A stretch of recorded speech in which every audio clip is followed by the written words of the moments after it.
centre de vous-même. Avec les outils de la Gestalt thérapie et mon expérience, je vous guide dans cette grande aventure. Bonjour, bonjour. Aujourd'hui, je vais vous lire et vous commenter mon article de blog « Remercier 2023 et poser ses intentions pour 2024 ». Une petite précision en introduction, je publie cet épisode de podcast au moment du passage de 2023 à 2024. Mais cette proposition de rituel est tout à fait utilisable à d'autres moments, bien sûr pour le passage de 2024 à 2025 ou d'autres passages d'année si vous écoutez cet épisode dans un moment, mais aussi au moment de votre anniversaire ou dans toute phase de transition de vie, transition d'une phase à une autre de votre vie, comme par exemple à l'occasion d'un nouveau travail, d'une nouvelle activité, ou bien encore une transition parentale, comme par exemple l'annonce d'une grossesse, la fin d'un congé maternité ou d'un congé parental pour reprendre le travail, ou bien encore le départ de vos enfants après leur adolescence pour vivre leur vie d'adulte. Vous l'aurez compris, c'est vraiment un rituel pour vous accompagner dans les transitions importantes de votre vie, pour profiter de cette énergie de nouveau départ, pour redéfinir ce que vous avez envie, ce qui est important pour vous, en vous appuyant sur ce qui vous a nourri dans le passé. Après cette longue introduction, je commence ma lecture. Vous avez l'impression de courir sans cesse ? Vous subissez les événements ou le rythme de votre vie ? Je vous propose de saisir l'opportunité des fêtes de fin d'année pour vous offrir un temps pour vous. Un moment pour prendre du recul, vous extraire du quotidien et faire un pas de côté. Pour ce rituel de passage d'une année à l'autre, je vous propose 2 temps. En premier lieu, vous remercier pour l'année écoulée, puis posez vos intentions pour l'année à venir. Donc le premier temps, c'est le temps de la gratitude. La gratitude, c'est un outil très puissant, un outil vraiment vibratoire. On s'appuie sur une émotion qu'on peut ressentir à l'intérieur de nous pour modifier notre vibration et donc modifier la réalité qui nous entoure et que l'on va créer. On est vraiment dans cette idée avec la Gestalt thérapie qu'on est le créateur de notre vie et qu'on peut influencer notre réalité par notre état d'esprit et comment on vit les choses en interne. La gratitude est donc un outil puissant qui nous permet de remettre le focus sur le positif. Vous avez peut-être remarqué qu'on a plutôt tendance à relever le négatif, les difficultés, les défauts. Nos défauts comme ceux des autres d'ailleurs. Je vous propose de couper cet automatisme pour remettre en figure le bon. Je suis sûre que vous avez de beaux événements et réussites à célébrer en 2023. Alors qu'est-ce qu'on peut célébrer ? Qu'est-ce qu'on peut mettre dans ce panier de la gratitude ? Qu'est-ce qu'on peut récolter d'une phase passée ? Alors d'abord, toutes les bonnes choses qui nous sont arrivées. On peut penser là à des événements comme un mariage, une naissance, une belle fête réussie. On peut penser aussi à des nouvelles choses qui nous sont arrivées, qu'on a découvertes, comme par exemple une nouvelle activité, des vacances, un nouveau lieu, un nouveau travail, des nouveaux collègues, une rencontre, une ou plusieurs rencontres vraiment marquantes, ou bien encore des moments de partage avec nos proches, mais qui ont été vraiment forts dans la qualité de présence que vous avez ressentie. Donc ça, ce sont toutes les bonnes choses qui ont pu vous arriver et que vous avez envie de célébrer, qui vous font ressentir un grand merci à l'intérieur. Mais vous pouvez aussi penser dans cette récolte 2023 à tout ce que vous avez construit, tout ce que vous avez accompli cette année. Ça peut être par exemple une réussite professionnelle, mais aussi une réussite parentale, une réussite sportive, une réussite relationnelle, etc. Enfin, et c'est peut-être moins intuitif, vous pouvez aussi penser à toutes les épreuves que vous avez traversées. Quand vous allez vous remémorer 2023 ou la phase passée sur laquelle vous voulez revenir, vous allez peut-être plutôt penser à des choses un peu noires dont vous avez envie de sortir, que vous avez envie de laisser derrière vous. Attardez-vous-y peut-être juste un instant pour regarder si vous ne pouvez pas quand même être fier de vous, de la façon dont vous avez traversé ces épreuves. Finalement, vous êtes toujours là, vous êtes toujours debout, malgré les difficultés que vous avez pu traverser ou dans lesquelles vous êtes peut-être encore. Vous êtes toujours debout dans la tempête ou après la tempête sur les décombres. Je crois que vous pouvez en être fier. Je vous donne 2 exemples. Si votre enfant a traversé une phase difficile de son développement, je pense par exemple à l'adolescence, ou bien à la phase d'opposition. Vous savez, à 2 ans, quand l'enfant dit toujours non. Ça peut être très éprouvant émotionnellement. Les enfants ont ce don de venir nous chercher parfois dans nos limites et d'appuyer là où ça fait mal sur nos failles. Donc ça peut être vraiment des périodes très très confrontantes, très très difficiles à traverser. Donc c'est peut-être ça qui va vous venir d'abord à l'esprit quand vous allez y penser. Mais au final, si cette période est terminée, sans doute que vous êtes déjà heureux d'avoir retrouvé la paix familiale, mais vous pouvez aussi peut-être vous demander si vous n'avez pas joué un rôle dans cette paix familiale retrouvée. Comment vous avez pu accompagner votre enfant ? Est-ce que c'est pas aussi vos réactions, votre régulation émotionnelle qui lui a permis de traverser cette phase normale de son développement et d'arriver sur l'autre rive ? Je vous donne un autre exemple de cette fierté d'avoir traversé une épreuve. Si vous avez traversé une maladie grave, bien sûr, sur le moment, c'est très douloureux, très difficile, ça semble très injuste, et je ne remets pas du tout ça en question.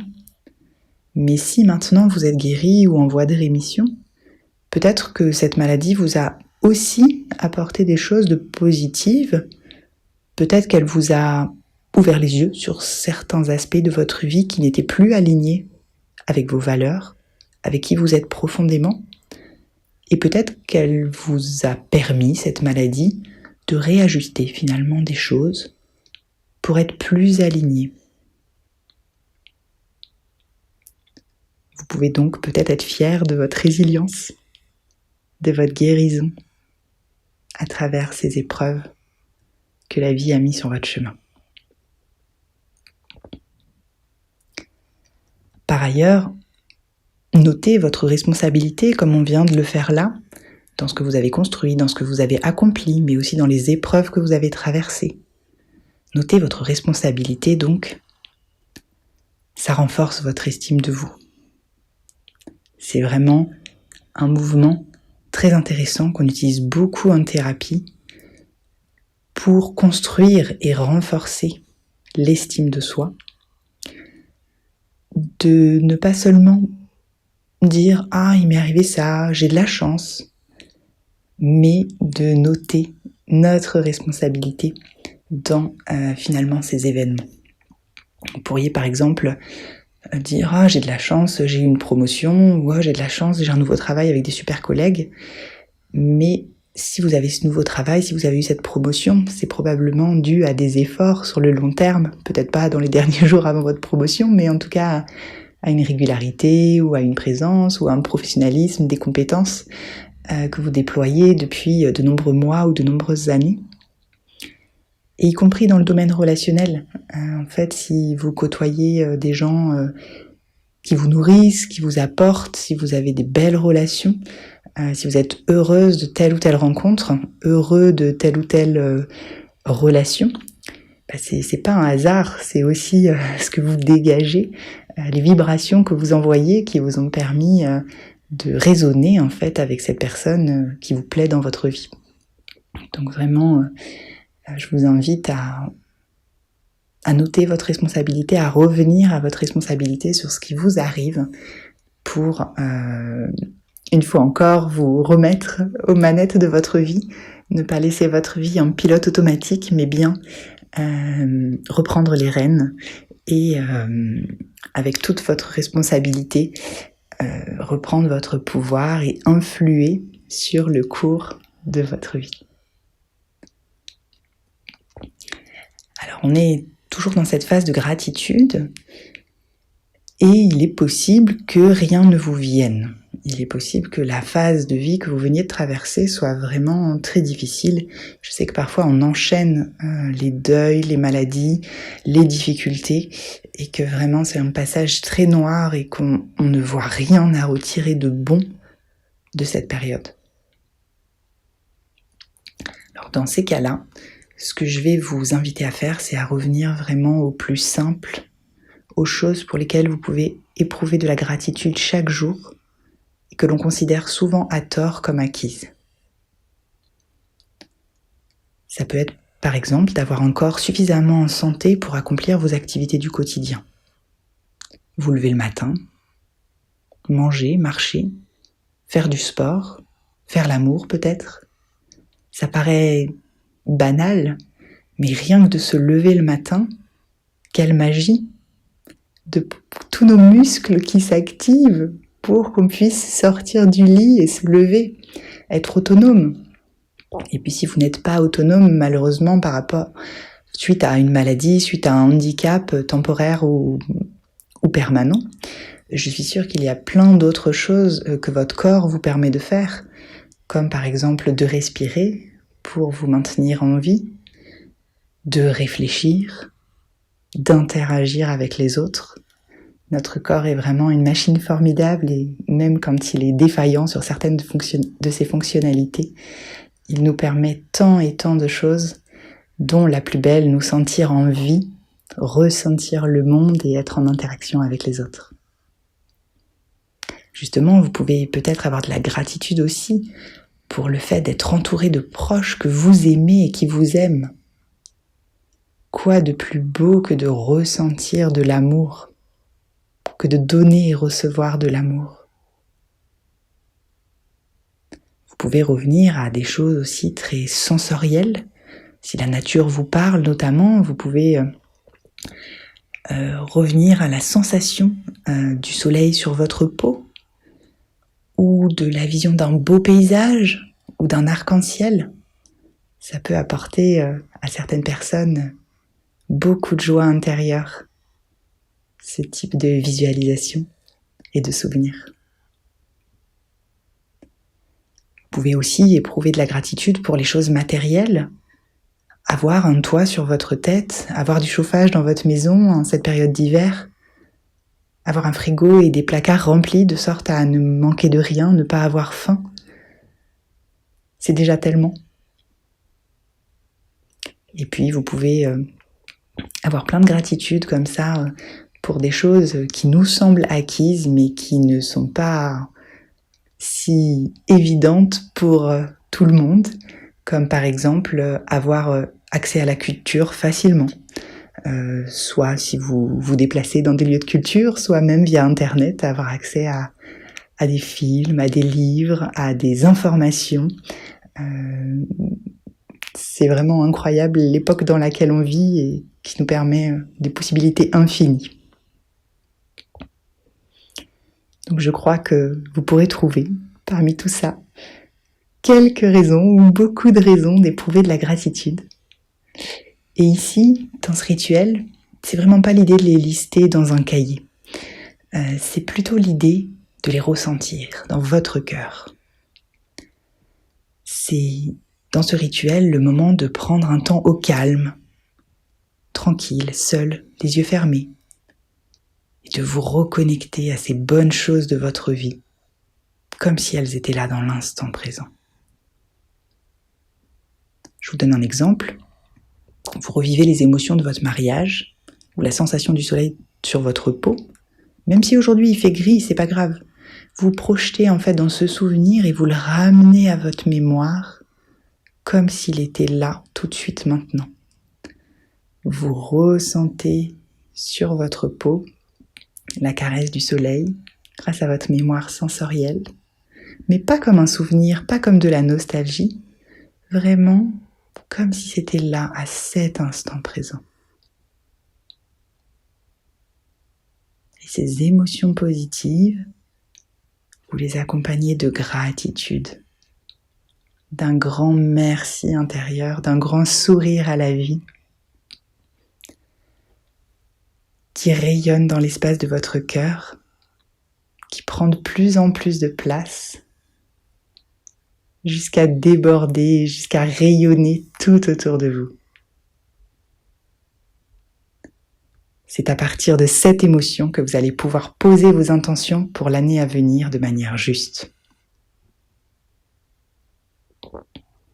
On en arrive donc à la deuxième partie du rituel, posez vos intentions. Depuis l'espace de votre cœur, vous allez maintenant vous projeter vers l'avenir et sentir ce qui vous appelle, ce qui est important pour vous. Vous n'avez pas besoin de faire appel à votre mental ici.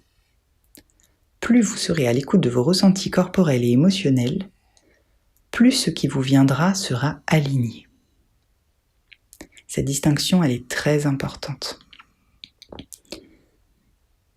C'est tout l'intérêt de la première partie, c'est vraiment de vous placer dans cet espace du cœur et dans cet espace d'ouverture, d'amour, de positif.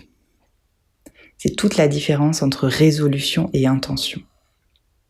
Les bonnes résolutions de début d'année, elles viennent souvent de la pénurie. Nous identifions ce qui nous manque et notre mental veut l'obtenir ou le combler. Je vous donne un exemple. Il faut que je passe plus de temps avec mes enfants. Ou il faut vraiment que je me remette au sport. On se dit, je me plais pas, mon corps me plaît pas, donc je vais me remettre au sport. Ça va pas avec les enfants, je suis frustrée, il faut que je passe plus de temps avec mes enfants. Ça, ce sont des injonctions que vous imposez avec le « il faut », et puis ça vient d'un manque. Ça vient de quelque chose qui ne vous plaît pas. Au contraire, les intentions que je vous propose ne viennent pas du manque ou de la peur, mais de l'amour et de la gratitude. De toute cette émotion qu'on a amplifiée dans la première partie. Et du coup, elles sont beaucoup plus alignées, beaucoup plus positives et beaucoup plus attractives. On a vraiment plus envie d'aller vers quelque chose qui rayonne l'amour, la gratitude, le sourire à la vie, que de quelque chose qui vibre la peur ou la pénurie. Ces intentions, elles ne viennent pas du jeu négatif, mais du jeu aligné.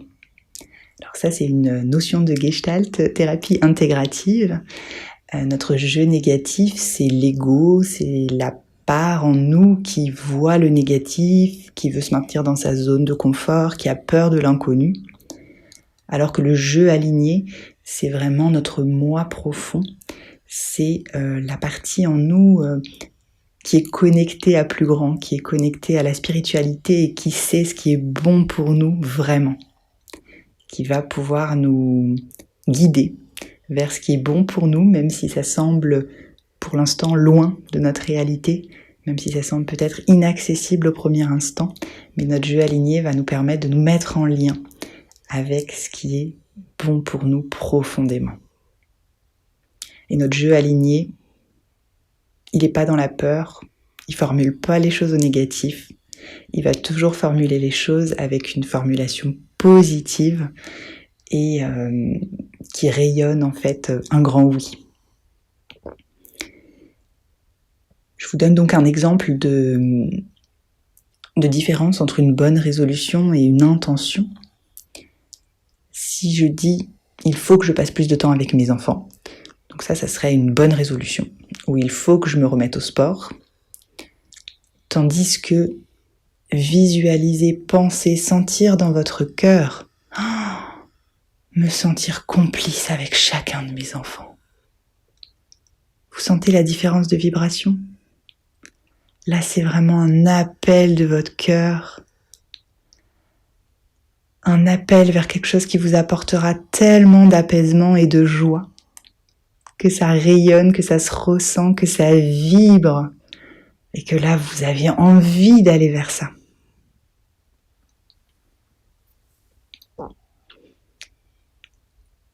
J'espère que vous avez bien compris la différence entre bonne résolution qu'on donne classiquement pour le début d'année et intention. Si vous n'avez pas compris, si vous avez des questions, n'hésitez pas à me les poser sur les réseaux sociaux. Je serais ravie d'y répondre et d'approfondir ce concept avec vous. Une fois que vous avez vos intentions, je vous invite à les faire résonner en vous au présent, comme si c'était déjà là. L'idée est de ressentir les émotions associées à ce que vous souhaitez dans votre vie, comme si c'était déjà réalisé. Vous formulez donc une courte phrase au présent que vous vous répétez mentalement les yeux fermés en amplifiant l'émotion associée. C'est important de bien choisir votre phrase, si vous la notez en tout cas dans un carnet, de bien la choisir, qu'il n'y ait pas de négation dans la phrase, que tous les mots soient positifs, qu'il n'y ait pas un sens négatif dans un mot, qu'il n'y ait pas une vibration négative dans un mot. Et puis ne vous perdez pas dans des longues phrases, choisissez plutôt des courtes phrases qui vont droit au but, qui viennent du cœur. Dans notre exemple, donc sur les enfants, vous pouvez vous dire à l'intérieur de vous, je suis complice avec Axel, qui est votre premier enfant. Et vous pouvez là ressentir les émotions associées, vraiment vous mettre à cet instant où ça y est, vous êtes complice avec Axel. C'est là, c'est fait. Et là, vous ressentez tout ce que ça amène en vous comme sensation, comme émotion. Et peut-être c'est de la joie, peut-être c'est de l'amour, peut-être c'est de la gratitude. Et vous ressentez ça, vous amplifiez ça dans l'espace de votre cœur. Et puis après, vous passez à la suite et vous vous dites, je suis complice avec Lola, par exemple, votre deuxième enfant, votre fille. Et là, vous ressentez à nouveau ce que ça vous fait dans votre cœur et vous amplifiez cette vibration d'amour, de joie, de gratitude. Peut-être que vous ressentez de la magie tellement c'est fort de penser à ça. Et donc, je vous ai dit l'importance de bien formuler la phrase si vous la notez par écrit. Mais si vous restez juste dans la visualisation, les yeux fermés, n'attachez pas trop d'importance aux mots. Alors, si les mots sont importants pour vous et si le fait de formuler la phrase et de vous la répéter dans votre tête, ça vous aide parce que vous êtes quelqu'un qui est plutôt sur le canal auditif, très bien, dans ce cas, les conseils de tout à l'heure s'appliquent. Mais si vous êtes plutôt quelqu'un de visuel ou de kinesthésique, vous n'avez pas besoin des mots, laissez-vous juste envahir par l'image de cette complicité ou par la sensation intérieure de cette complicité. Les sens sont vraiment plus forts que les mots, en tout cas à moins que les mots ne vous parlent énormément, mais suivez vraiment ce qui est le plus naturel pour vous et si vous pouvez éviter de passer par le mental, ce sera d'autant plus puissant. Donc quand vous faites ça, quand vous visualisez cette image ou que vous vous répétez cette phrase au présent et que vous laissez envahir par les émotions associées à cette intention qui se réalise déjà ici dans le présent. Qu'est-ce que ça fait du bien? Déjà dans votre corps, ça fait du bien-être. C'est bon. N'hésitez pas à en profiter quelques minutes à cette étape du rituel, à vraiment baigner dans ce bien-être que vous touchez grâce à la projection, comme si c'était déjà là, vers votre intention. Le fait de ressentir en fait ces émotions, ce bien-être déjà ici et maintenant, ça contribue à ce que votre vibration, elle soit alignée avec votre intention. Et ça aide votre intention à se matérialiser. C'est comme si ça appelait votre intention à se matérialiser dans le réel. Donc profitez-en, baignez dans ces émotions agréables qui vous font du bien immédiatement et qui aident aussi votre intention à se matérialiser dans l'avenir, dans le futur. Néanmoins, si vous voulez vraiment que ça se réalise, je vous invite à jouer sur les deux tableaux. Jouer sur votre vibration et jouez aussi sur vos actions. Bien sûr, passez à l'action. Et donc pour ça, je vous invite dans le rituel à associer des objectifs à votre intention. Vous projetez là concrètement dans l'année prochaine et vous dire quels objectifs je peux associer à cette intention. Parce que plus vous serez au clair sur ce que vous voulez, plus cela aura de chances d'advenir. Reprenons notre exemple. En restant sur la bonne résolution, il faut que je passe plus de temps avec mes enfants, je parie que rien ne va changer durablement. C'est une injonction et elle est très floue, de sorte que vous n'avez pas de guide pour la concrétiser, et aucun moyen de savoir si oui ou non vous l'avez honorée. A contrario, si vous vous posez comme objectif « Je veux passer une demi-heure par semaine avec chacun de mes enfants, seul et sans distraction ». Là, c'est clair. Vous pourrez être fier chaque semaine où vous réaliserez votre objectif. Et les semaines où ce ne sera pas le cas, vous pourrez comprendre ce qui vous en a empêché. Vous pouvez ajouter encore plus de précision si vous en éprouvez le besoin. Par exemple, vous pouvez vous dire « Chaque semaine, je veux aller à la piscine avec Axel, seul ». Ce sera un temps pour lui, loin de sa sœur, enfin un temps pour notre relation, loin de sa sœur, loin de son papa, un temps rien que pour nous deux. Il adore la piscine, donc profitons-en, mettons en place cette activité. Moi aussi, ça me fait plaisir.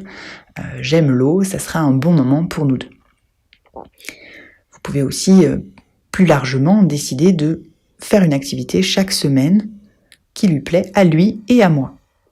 L'activité peut changer chaque semaine, mais votre critère de choix, ça va être que ça vous nourrisse vous, pour que vous ayez envie en tant que parent de respecter votre engagement envers vous-même, et puis que lui aussi, ça lui fasse plaisir, que ce soit une activité qui l'intéresse. Vous pouvez aussi apporter des précisions sur le moment pendant lequel vous allez réaliser cette intention. Par exemple, je vais passer une demi-heure avec Axel sans distraction le samedi matin, parce que Lola est à la danse, comme ça je suis sûre qu'on ne sera pas dérangé, ça sera plus facile, j'aurai pas besoin de demander à son papa de l'occuper dans une autre pièce, au moins on sera tranquille, on sera seul à la maison.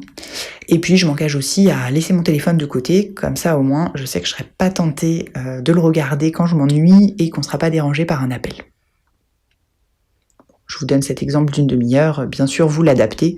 Ça peut être 5 minutes par jour quand vous rentrez du travail, ça peut être un quart d'heure par semaine, ça peut être une demi-heure maman avec Axel et une demi-heure papa avec Lola, et puis ça peut être tout autre chose. Cet exemple n'a pas du tout valeur d'injonction, bien entendu, c'est juste un exemple. J'espère que ça vous aide à voir plus clair dans ce qu'est un objectif. Et si vous ne savez pas comment matérialiser votre intention, c'est-à-dire que c'est une envie profonde, mais vous ne voyez vraiment pas comment la mettre en œuvre, ça vous semble très lointain, inaccessible, et vous ne voyez pas du tout le comment arriver à cette intention, alors essayez de définir la première étape. Un tout petit pas. Juste un petit pas accessible pour commencer à avancer dans cette direction. Par exemple, si vous êtes épuisé, mais que vous ne voyez vraiment pas comment alléger votre planning, vous pouvez choisir d'en parler à quelqu'un de votre entourage. Peut-être de cet échange ressortira-t-il une piste que vous n'aviez pas identifiée seul. Vous pouvez aussi choisir, tiens, ce soir, je me le promets, je vais me coucher 10 minutes plus tôt que d'habitude. Ça paraît un tout petit pas, mais il faut bien commencer quelque part.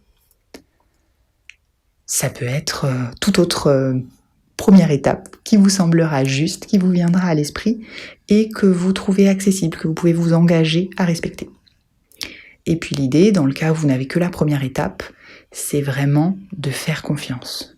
De vous dire que si vous avez votre intention, si vous vibrez votre intention et que vous marchez sur le chemin, que vous marchez la première étape, eh bien les autres étapes vont se dévoiler petit à petit. Et dans ce cas-là, pour qu'elle se dévoile, je vais vous inviter à rester dans la confiance et à peut-être faire quelques visualisations, quelques méditations sur votre intention, comme on a fait tout à l'heure. Vous projeter comme si elle était déjà là et ressentir dans votre corps, dans votre cœur, les émotions associées. Ça va vraiment vous aider à vibrer vers cette intention et à ce que les prochaines étapes se dévoilent à vous, à votre rythme.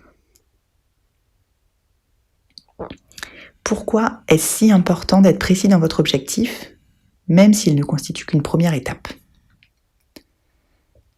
Parce que vous connaissez peut-être cet adage, là où notre attention va, notre énergie va. Et plus ce sera précis, plus le passage à l'action sera facile.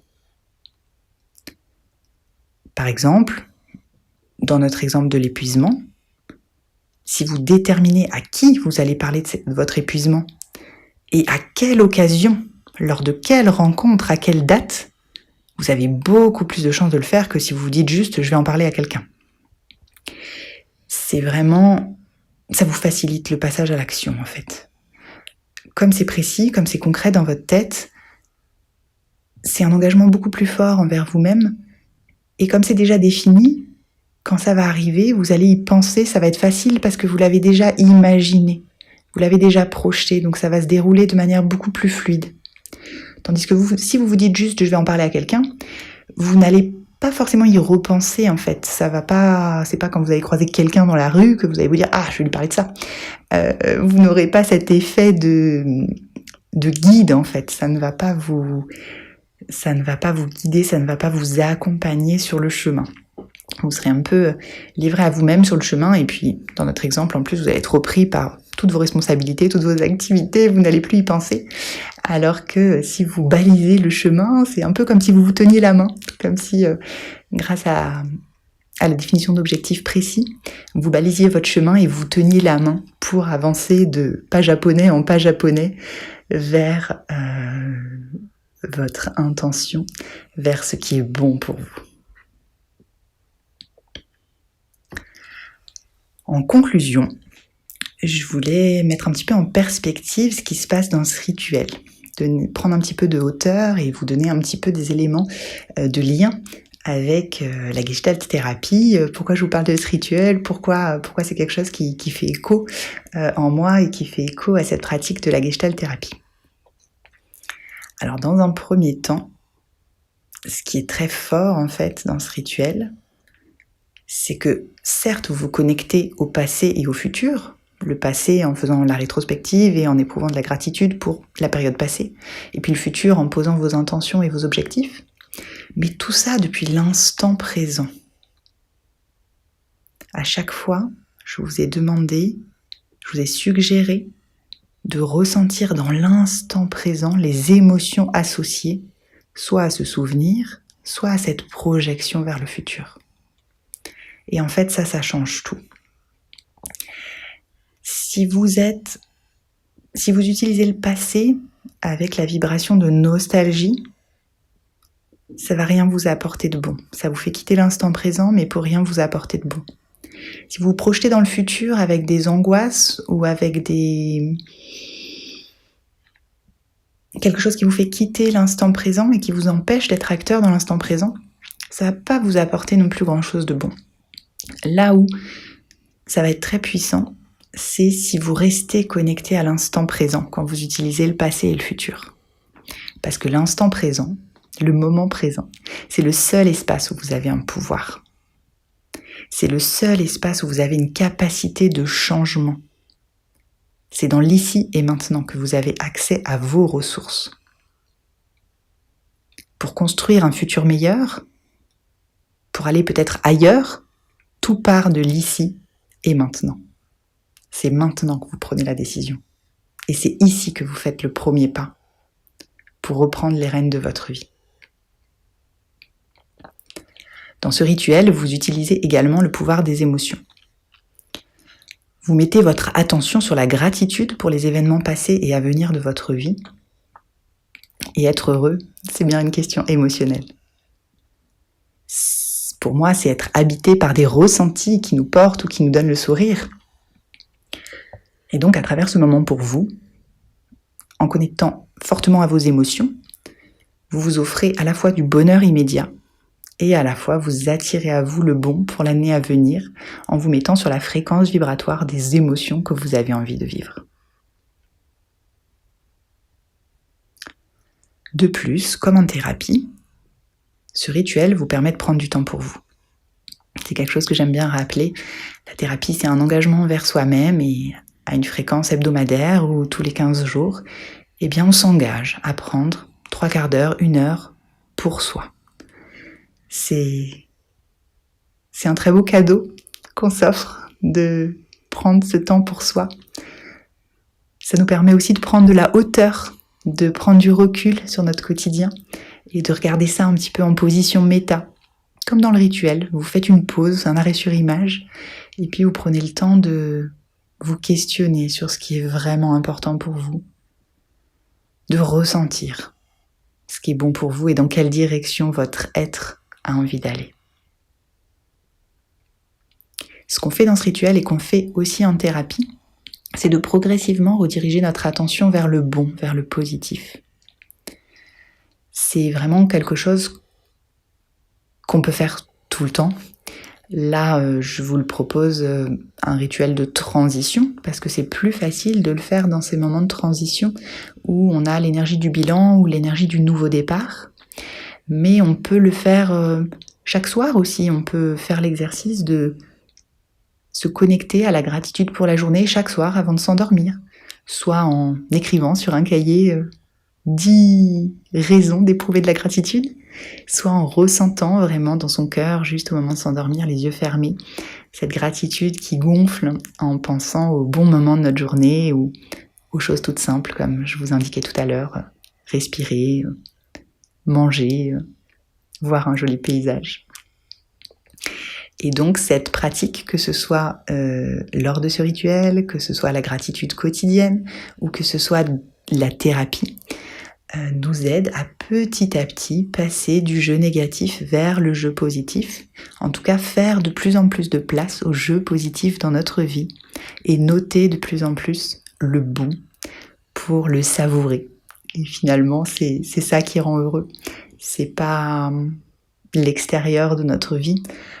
Avec une même situation, un même paysage, vous pouvez le voir avec des lunettes roses ou des lunettes noires, et ce ne sera pas du tout le même vécu à l'intérieur. Alors que pourtant les conditions, l'objectivité de la situation est la même, mais selon que vous voyez le verre à moitié plein ou le verre à moitié vide, vous n'allez pas du tout ressentir la même chose à l'intérieur et vous n'allez pas éprouver le même niveau de bien-être, le même niveau de bonheur. Donc c'est l'un des axes sur lesquels on peut agir en thérapie, de faire plus de place à ce jeu positif et à ce jeu aligné pour qu'il vous apporte plus de bien-être au quotidien. À travers ce rituel, on l'a dit tout à l'heure, on nourrit aussi votre estime de vous en notant la responsabilité que vous avez dans le bon qui vous est arrivé dans votre vie et en ressentant la fierté pour vos réalisations et pour votre résilience. Enfin, on clarifie ce que vous voulez vraiment et on met en place des choses pour aller vers ce qui est bon pour vous. Et ça, c'est aussi très clairement l'un des objectifs de la thérapie. Vous aider à clarifier ce qui est bon pour vous, ce qui est aligné avec vos valeurs, vos désirs profonds. Et puis, vous donner les moyens, vous reconnecter à vos ressources pour que vous puissiez tranquillement marcher votre chemin vers vos désirs profonds.